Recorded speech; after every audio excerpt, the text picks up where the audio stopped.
All right, this is a 184 voice for 10 minutes. I am plaintiff's attorney, Mr. Cortez. I am the witness. I'm the court. Whatever. Oh, I am for defense, Mr. Rubin. Okay. Ready? Mm-hmm. Will you please raise your right hand and be sworn? You do solemnly swear that the testimony you may give in the cause now pending before this court shall be the truth, the whole truth, and nothing but the truth, so help you God? I do. Please take the stand. Will you please state and spell your last name for the record? Ernest Valenzuela, ERNEST VALENZUELA. Thank you. Sir, what is your occupation? Police investigator for the City of Los Angeles assigned to Hollenbeck Detectives. Are you the investigator on this case? Yes, sir. When did you first commence your investigation in this matter? On May 8 at 0450 hours. What happened then? I was telephonically notified of a homicide that occurred at 8th Street and Olympic Boulevard. What happened then? I proceeded to that location and observed a blue Chevy that was against a telephone pole, apparently had collided with a telephone pole at that location. Inside the vehicle, I observed a male Mexican, approximately 18-19 years old, with gunshot wounds to the head. Was that person subsequently identified to you as the victim in this case, Raul Calderon? Yes, sir. After you observed this person inside the vehicle, can you tell us what happened next? Yes, during the course of the investigation, I interviewed Jose Serna at the Los Angeles County General Hospital. During the interview, he stated that he was a passenger in that vehicle,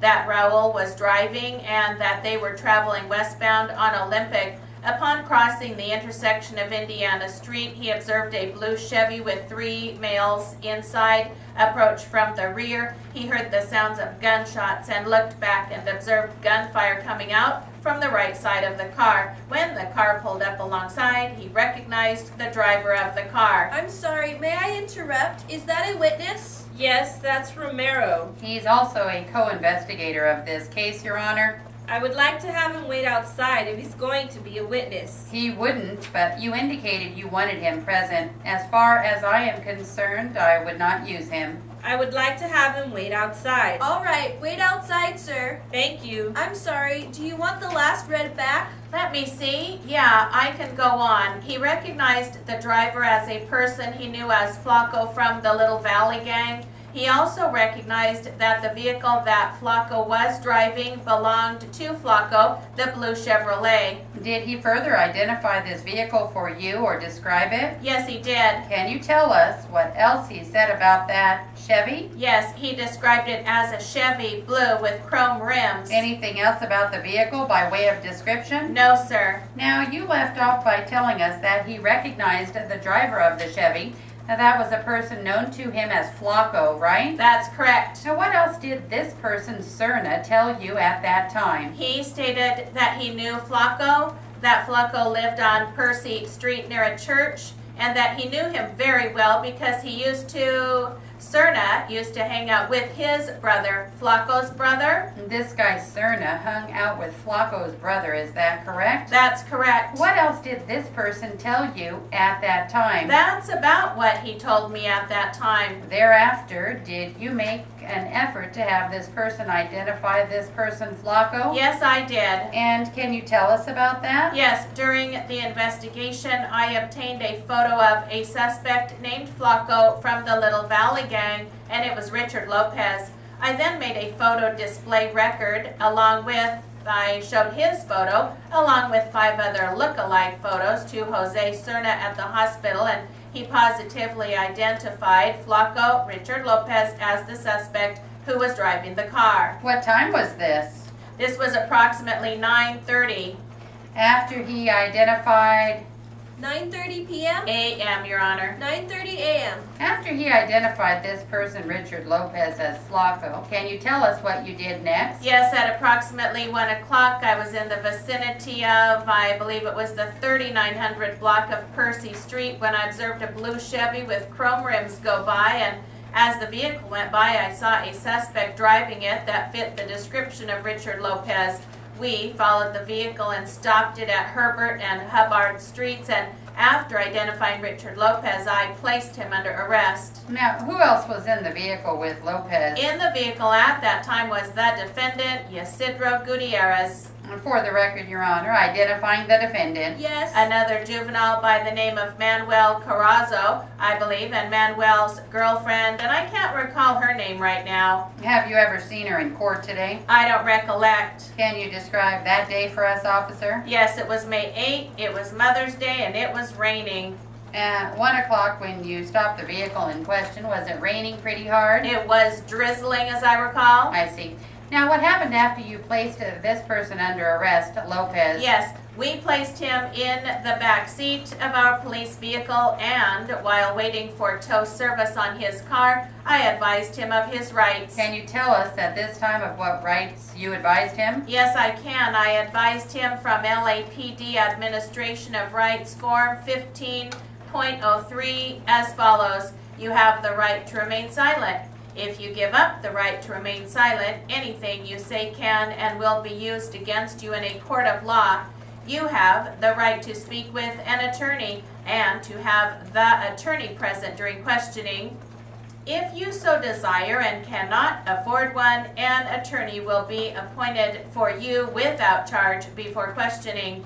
I then asked him the following questions. Do you understand each of these rights I have explained to you? He answered yes. Do you wish to give up the right to remain silent? He answered yes. Do you wish to give up the right to speak to an attorney and have him present during questioning? And he answered yes. Officer, why did you advise the defendant at that time of his constitutional rights? It is my understanding of the law that any time I arrest or interview a juvenile under the age of 18, I have to advise him before I can talk to him. What age did you determine this person Lopez to be at that time? 16. Did you have occasion to search the vehicle in question? Yes, I did. Prior to searching that vehicle, did you attempt to get consent to search the vehicle? Yes, I did. Can you tell us how that came about? After advising him of his rights, I asked him what he was doing on the night before, and he made a short statement.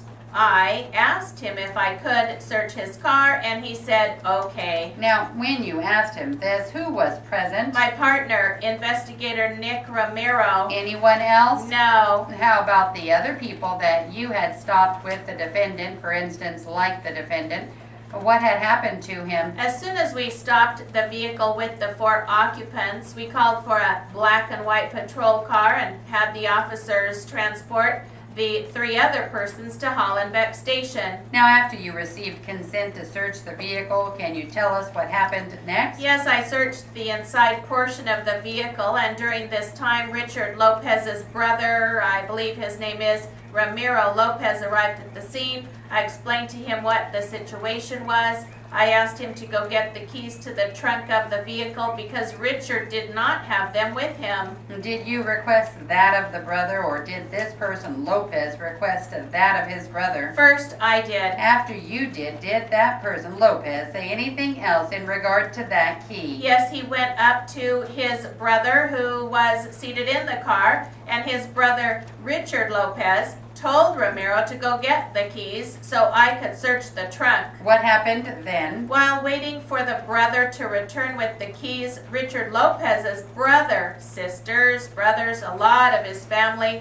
arrived at the scene and were troubled, of course, and then tow service arrived, so we left the location before anything could happen there. Did you advise them as to why this person, Lopez, had been arrested? Yes, I did. And was it raining at that time? May I just briefly interrupt? Mr. Duffy has arrived. Can he wait or? Yes. Fine, okay. At that particular moment, I don't recall if it was raining. Okay.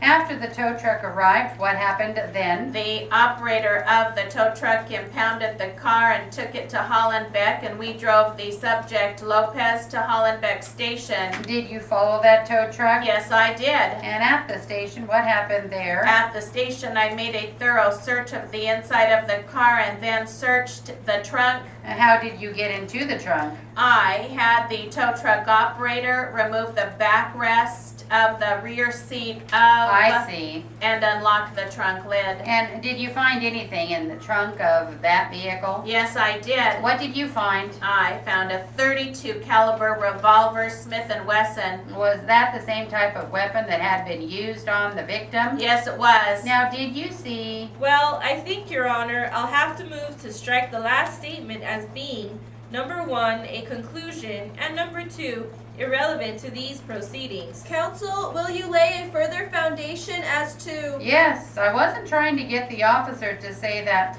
this was the weapon that was used, but merely that it was the same type of caliber that was used on the victim. Well, that may remain in.